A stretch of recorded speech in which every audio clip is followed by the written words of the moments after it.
kind of what the meaning of that is and talk a little bit about scheduling and structuring your day. Before doing that, though, I would like to share a little bit of my thoughts about being able to be here each week, Wednesdays at 6 p.m.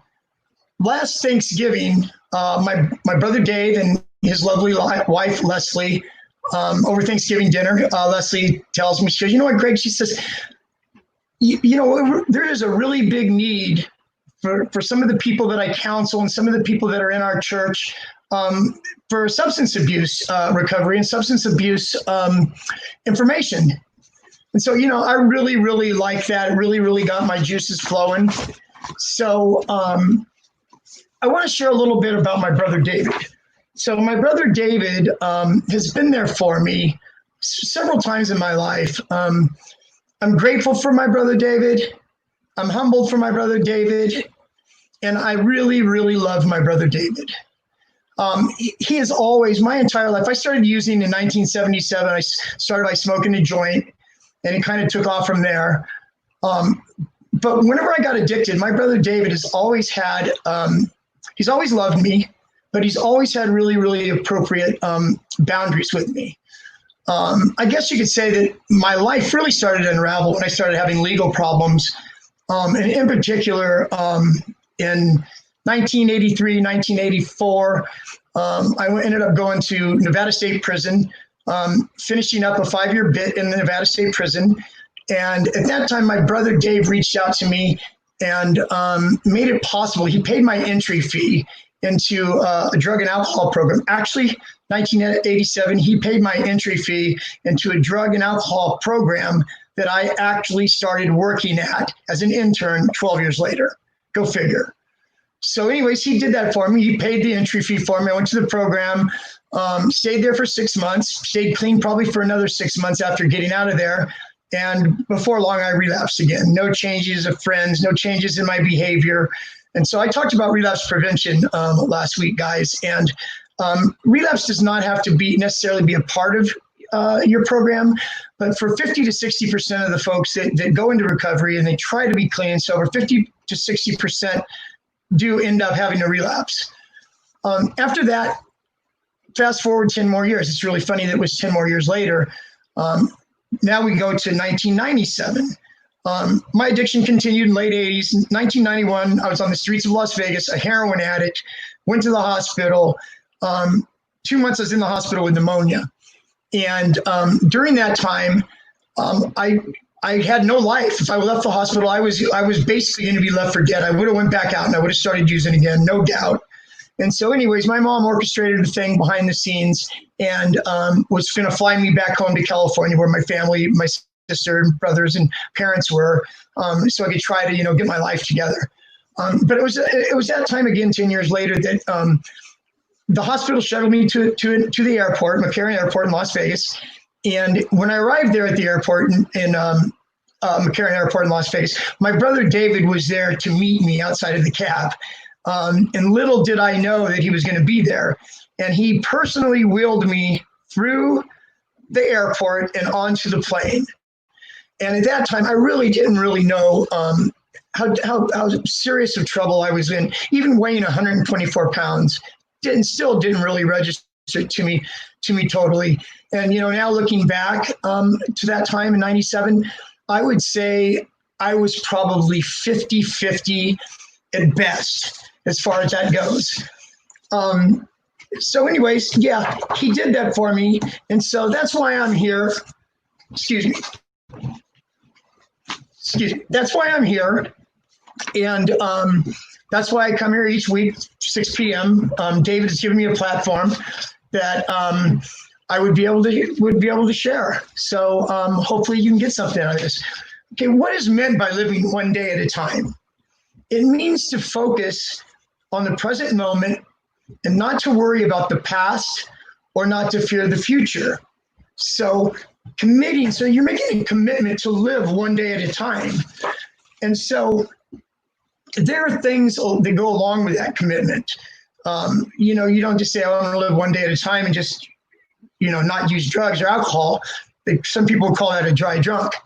So there's commitments that you have to make when you're living your life one day at a time, that you need to take, be proactive in changing, because recovery is about changing me one day at a time. That's what recovery is, changing me one day at a time.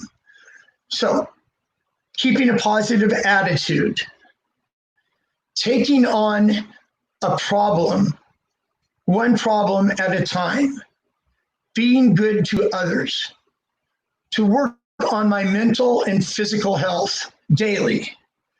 One that I really like, and I do it to this day, and I don't share it because I don't do it to share it, but I'm going to share it anyways because of the value that it has to me and the way that it makes my heart feel when I start off each day. Do one random act of kindness each day for somebody that you don't know, whether it's picking up their coffee, paying for the coffee at 7-Eleven, if it's helping an old lady across the street, putting gas in somebody's car, older lady's car, anything. Use your imagination, and it's just a selfless act is what it is. Do a selfless act. Also, so anyways, besides that, you have to live and follow a daily structured plan, something that is grounded in recovery with different tasks, different activities that you would do as far as composing your day. So this is what I'm asking. I will make available, I'll talk to my brother, I'll make available on the site here within a couple of days. I'll make sure that it's available. It's a daily hourly schedule. So what it is it has, it starts at like 5 a.m. and it goes to 9 p.m.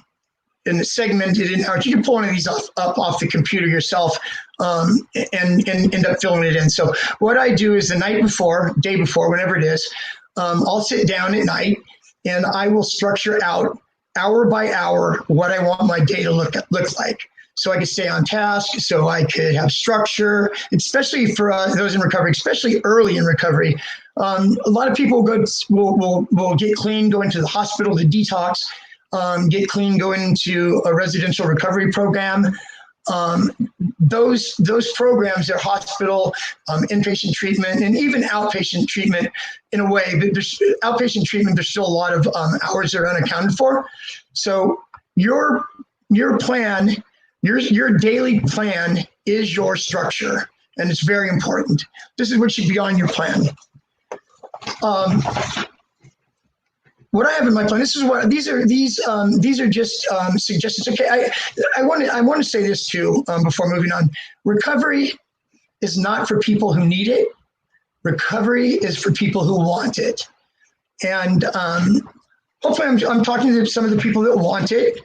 And for those of you that need it and not are at the I want it stage right now, hopefully you can file this away, for later. Or if you're somebody, a loved one, you have a brother, a sister, a daughter, or a son, or a mate that is struggling with drugs or alcohol, maybe you could take some of this information and pass it on and maybe help your significant other take some steps to change their life. Every single person that decides to be clean and sober doesn't have to go to a inpatient program. They don't have to go to an outpatient program.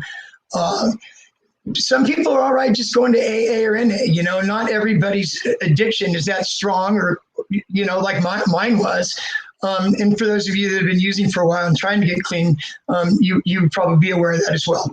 Okay, some of the daily activities that I have. First of all, I don't know if you're employed with a job, if you're going to school,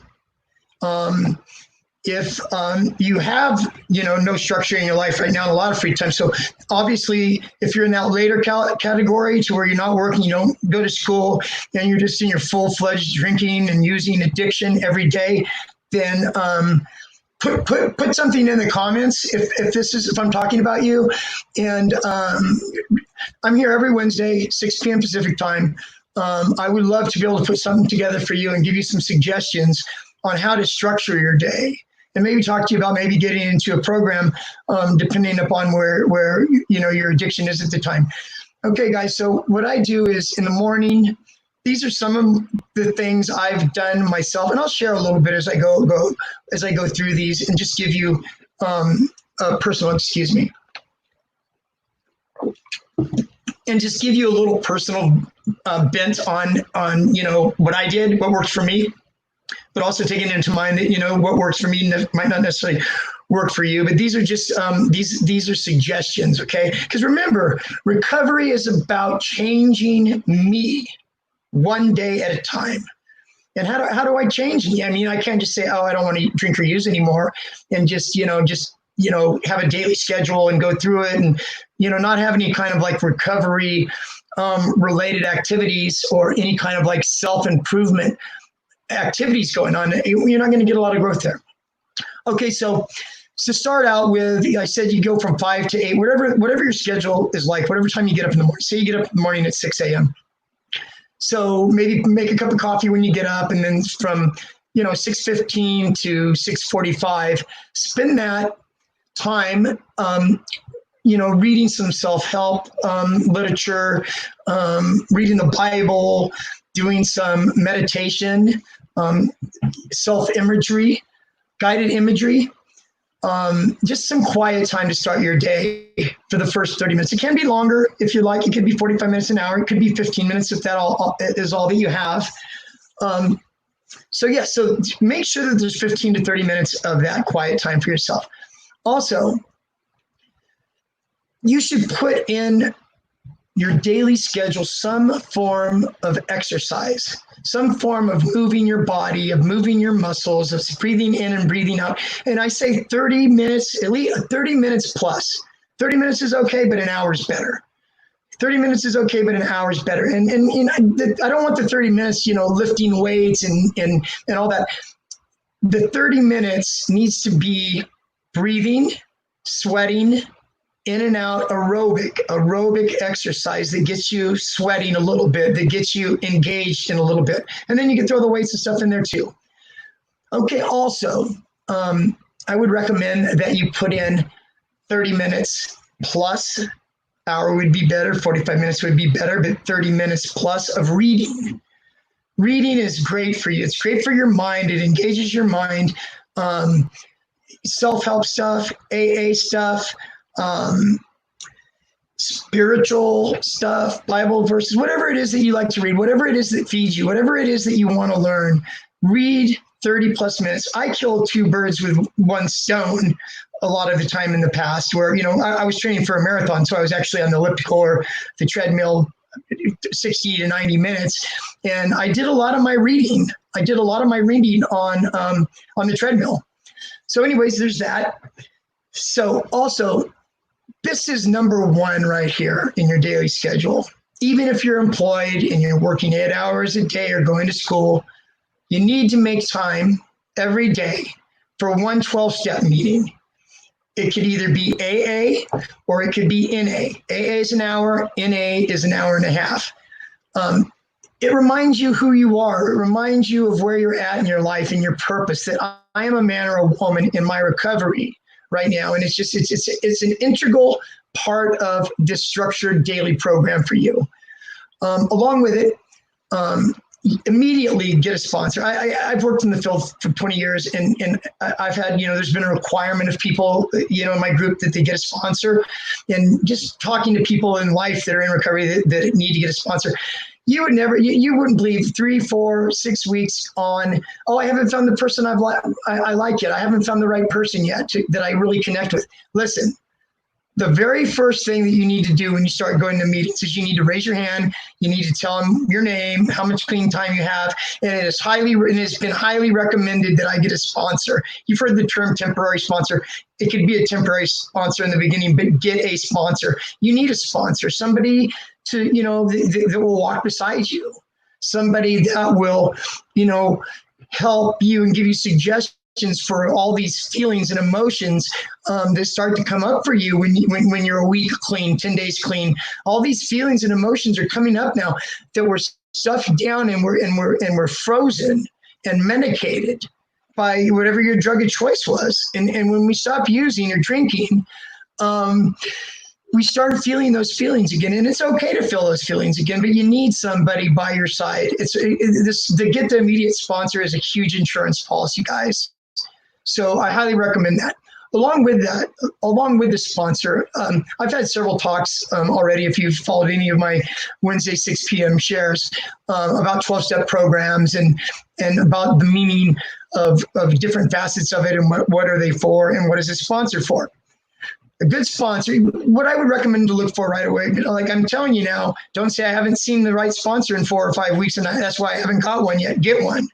So you listen to somebody talk and you see that you hear what they say. You hear that they've got several years in recovery, and they know a lot of people in the fellowship. People come up and talk to them after the meetings and all that. So you get a sponsor. What a sponsor is going to do now, guys, is sponsor is going to put you under his wing. He's going to introduce you around to all the people that he knows and other people in the meetings. He will go to a meeting or two with you a week. And so with the introducing you around and getting involved with AA and NA, probably for me, one of the biggest things, maybe the most important things with AA and NA is getting connected and getting to meet other people. And it's not uncommon at all to have a 6 p.m. meeting at night or a 7:30 meeting at night, AA meeting. And so 8:30, you guys, the meeting's over, did the serenity prayer, the meeting's over, and people stay around and talk, or they disperse their own different ways. So a lot of times folks will go out and they'll go and have dessert, they'll go have coffee in the morning, whatever time of the day it is, have lunch. And so get hooked up with that. Have your sponsor bring you along with that. You got 5 or 6 people there at one table. One person works at Starbucks, the other person's a lawyer, this other person owns his own class company, and this other person over here is homeless with the week clean. And so what you do when you get there and you're fellowshipping with these folks is you can pick their brain. Ask the guy that's got 9 years clean. Ask him, what was it like for you, the first week or two? Did you sleep much? What helped you go to sleep eventually? Is there something that you can suggest that will help me so I'm able to go to sleep, not only sleeping 2 or 3 hours a day? What was it like for you with the God concept? Came to believe that a power greater than ourselves could restore us to sanity. A lot of people get jammed up on this God part of 12-step program. And let me tell you, there are several different programs now. One of them, it used to be called Refuge Recovery. It's called Recovery Dharma, which has a Buddhist bent to it. We also have what's called Life Ring Recovery, which is a secular program that doesn't have the God thing in it. So there's alternatives and stuff to that, folks. So just want you guys to be able to know that. And and to know just the different, just the different varieties of meetings that are out there. Okay, guys. So with doing 30 minutes of quiet time in the morning, 30 minutes plus of exercise, 30 minutes plus of reading, and attending at least one 12-step meeting a day. With the program that I work at, it was long-term, like 18-month program, and month 8 or 9, clients would go and they'd get a job where they're actually out on the outside working, and they would come home. They lived in what we call our satellite houses, inpatient treatment.